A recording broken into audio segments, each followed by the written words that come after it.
Jason Chaffetz of Utah is chairman of the House Oversight and Government Reform Committee, under which a lot of these issues would fall. Chairman Chaffetz, good to have you here this morning. Good morning to you. Good morning. So this is expected. He said throughout the course of the campaign that he would turn the businesses over to his children, but because it's so unprecedented to have, privately held company CEO become president of the United States, what concerns you about disentangling himself from all of this?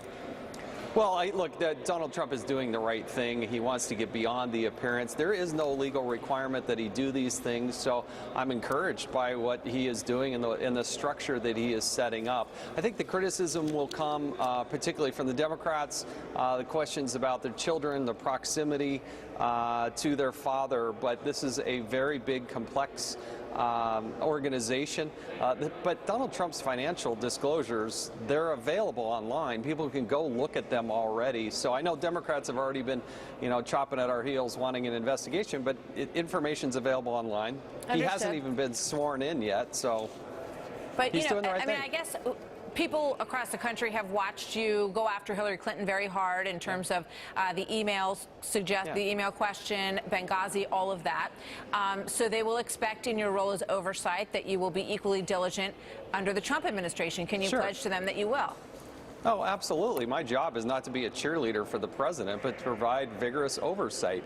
In the case of Hillary Clinton, when she was the Secretary of State and she was a member of the government, it was the Inspector General that actually started and found out that there was classified information in a non-secure setting, and so we reacted to that. But my goodness, let Donald Trump actually get into office. But I'm sure there will come a point where Donald Trump may be none too happy with us. But that's the role of Congress, is to provide oversight of the executive branch, and I pledge to absolutely do that. I got it. But let him get sworn in first. Understood. I saw Jim Jordan this morning, also on your committee, of course, the congressman, basically saying that he would pursue the issues that you all have gone after with Hillary Clinton. Where do you stand on that? Are we going to see more investigation of Hillary Clinton or not? Well, a political election does not extinguish the need for transparency, truth, and justice.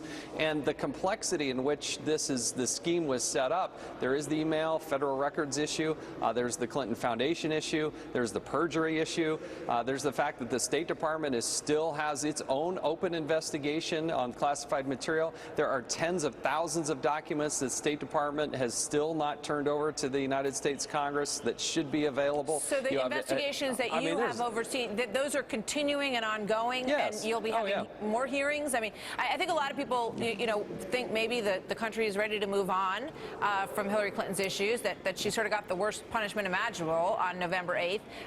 Do you agree with that?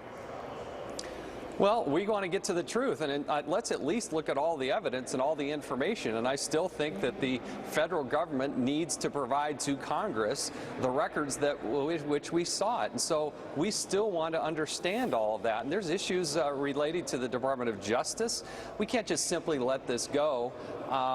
If the president or the president-elect wants to pardon Secretary Clinton for the good of the nation, that is their option. But I have a duty and an obligation to actually fix the problems that were made with Hillary Clinton. All right, lots more to talk about here, and we'll do it in the coming weeks. We'll see what that arrangement looks like on December the 15th, and look forward to talking to you again about it. Thank you very much, Congressman.